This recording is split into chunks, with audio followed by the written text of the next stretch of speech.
Good morning, students. This is Neeraj, your physics teacher. तो आपका next chapter है बेटा magnetic effect of electric current. Electricity इससे पहले आप कर चुके हैं, तो इसके आप एक बार कंटेंट नोट कर लीजिए जो हमें आगे मतलब करने हैं इसको। तो फर्स्ट आप इसमें इंट्रोडक्शन करेंगे। फर्स्ट आपका इंट्रोडक्शन रहेगा। सेकंड आपका रहेगा magnetic field and field lines. Third रहेगा ओर्स्टर डिस्कवरी। फोर्थ रहेगा magnetic field due to a current carrying straight conductor. Oersted discovery में आप पढ़ोगे कि इलेक्ट्रिसिटी का मैग्नेट के साथ क्या रिलेशन है, कैसे है वो रिलेशन। जहाँ भी इलेक्ट्रिसिटी होती है वहाँ पे मैग्नेटिक इफेक्ट ज़रूर होता है बेटा, इस चीज़ को ध्यान रखना। और उससे नेक्स्ट में आप पढ़ोगे magnetic field due to a current carrying straight conductor. इसके अंदर आप पढ़ोगे अगर एक कोई सीधा कंडक्टर है जैसे एक पाइप की तरह, रोड की तरह, तो उसके पास मैग्नेटिक फील्ड किस नेचर का होता है, कैसा होता है। इसके बाद आप पढ़ोगे fifth magnetic field due to a current carrying circular coil. अगर एक सर्कल बैंगल शेप की, जो रिंग शेप की होती है, सर्कुलर भी बोल सकते हैं, रिंग शेप भी बोल सकते हैं इसको, और बैंगल शेप भी बोल सकते हैं, अगर उसके अंदर से करंट पास होगा तो मैग्नेटिक फील्ड किस टाइप का होगा आपका। सिक्स में आप पढ़ेंगे magnetic field due to a current carrying solenoid.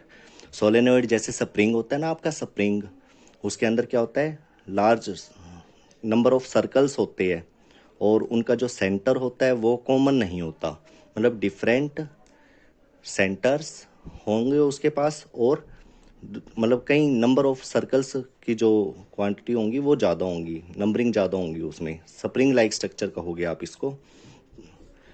उसके बाद सेवन्थ में आएगा इलेक्ट्रोमैग्नेट्स एंड परमानेंट मैग्नेट्स।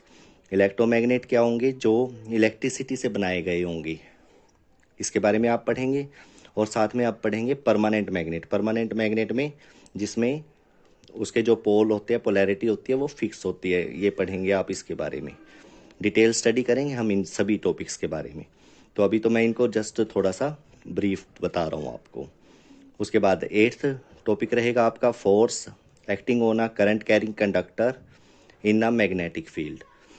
अगर मैग्नेटिक फील्ड के अंदर किसी करंट कैरिंग कंडक्टर को आप रख देते हो तो उसके ऊपर फोर्स एक्सपीरियंस होती है, यानी कि फोर्स लगती है, वो मोशन में आ जाती है, मूव करती है। ये चीज़ आप पढ़ोगे इस टॉपिक में।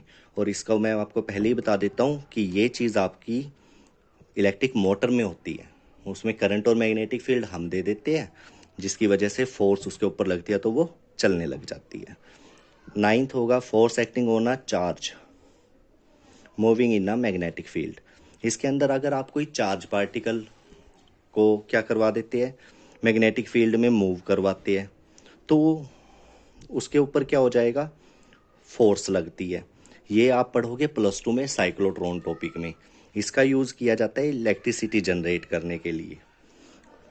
नेक्स्ट होगा इलेक्ट्रिक मोटर, जिसमें आपके एसी और डीसी दोनों होती है, लेकिन आपको हमें डीसी मोटर के बारे में बताना है। डीसी का मतलब यहाँ पे है डायरेक्ट करंट।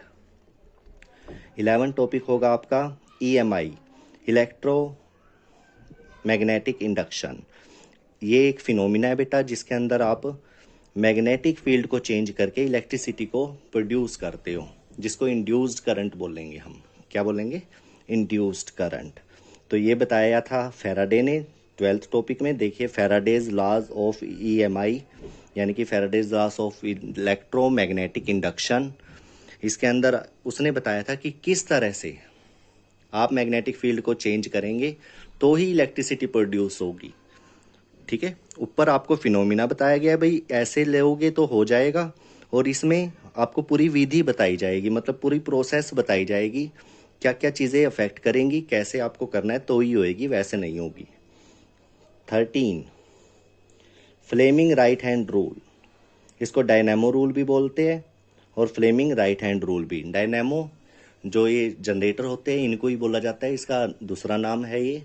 और डायनेमो छोटे आप कह सकते हो, छोटे जो जनरेटर्स होते हैं उनको बोलते हैं हम। और इसका काम क्या होता है बेटा, डायनेमो या जनरेटर का, इलेक्ट्रिसिटी को जनरेट करता है ये। और ये आपका ईएमआई बेस्ड ही होता है, यानी कि मैग्नेटिक फील्ड को चेंज करके इलेक्ट्रिसिटी प्रोड्यूस करवाई जाती है। उसके बाद आप पढ़ेंगे generator DC direct current and AC alternating current. जो हमारे घरों में बिजली आती है वो अल्टरनेटिंग करंट आती है, जिसकी वोल्टेज 220 वोल्ट है, ये आपने प्रीवियस चैप्टर में पढ़ा था, और फ्रीक्वेंसी 50 हर्ट्ज है जो हमारे इंडिया में है। फॉरेन में क्या होती है बेटा, 60 हर्ट्ज फ्रीक्वेंसी होती है, और एसी की, ठीक है। और डीसी जो करंट होता है वो हमारा सेल होते हैं ना, ये बैटरी होती है, सेल होते हैं, इन्वर्टर, उसमें होता है ये डीसी करंट, जिसमें पॉजिटिव नेगेटिव मेंशन किए होते हैं। हाँ, और ये यूनी डायरेक्शनल होते हैं डीसी, ठीक है। 15 पॉइंट आपका डोमेस्टिक इलेक्ट्रिक सर्किट।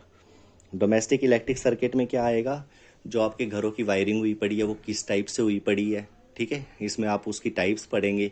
पैरेलल में हमारी देखो सारी की सारी क्या होती है, सर्किटिंग होती है घरों में, ताकि प्रॉपर वोल्टेज मिल सके, 220 वोल्टेज मिल सके हर एक डिवाइस को। ऐसे ही बताया था ना आपको इलेक्ट्रिसिटी चैप्टर में। तो इसमें आपको तरह तरह की डोमेस्टिक इलेक्ट्रिक सर्किट बताएंगे कि पैरेलल कम्बिनेशन में आप कितने टाइप से क्या कर सकते हैं, सर्किटिंग कर सकते हैं, हाउसेज की, कंपनीज की, फैक्ट्रीज की, इस तरह से। नेक्स्ट है आपका 16 short circuit, electric fuse and earthing. Short circuit क्या होता है, इलेक्ट्रिक फ्यूज क्या होता है। इलेक्ट्रिक फ्यूज के बारे में तो आपने पहले भी पढ़ रखा है इलेक्ट्रिसिटी चैप्टर में, उसमें साफ साफ बता दिया गया था heating effect of electric current के ऊपर वो डिपेंड करता है, ठीक है। उसके बाद है अर्थिंग। अर्थिंग किस लिए यूज़ होती है, जब एक्स्ट्रा चार्ज आ जाता है ना किसी डिवाइस के ऊपर, उससे हमें शॉक लगता है, जैसे कूलर, रेफ्रिजरेटर, इनको कहते हैं टच ना करा करो। क्यों कहते हैं, क्योंकि उसके ऊपर एक्स्ट्रा चार्ज होता है जिससे हमें अर्थिंग होके शॉक लग जाता है। तो हम अर्थिंग करके इसको अपने आप को सेव कर सकते हैं इसमें। शॉर्ट सर्किटिंग में क्या होता है, दो तारे जब आपस में मिल जाती है तो शॉर्ट सर्किट हो जाता है, वहाँ पे joules law of heating effect काम करता है, जिससे वो तार मेल्ट होके टूट जाती है। इसके बारे में भी आप बाद में पढ़ोगे। उसके बाद 17th है आपके पास rate of magnetism in medicine and organism, sorry role of magnetism. जो मैग्नेटिज्म है उसका रोल है मेडिसिन और ऑर्गेनिजम्स में, ये आपने इसके बारे में बता देता हूँ। जैसे एमआरआई होती है ना, मैग्नेटिक के उसके ऊपर होती है। तो ये सारी की सारी है ना आपकी मेडिकल साइंस में भी काम आती हैं ये चीज़ें। तो इसके बारे में भी आप लास्ट में पढ़ोगे। Okay, thank you.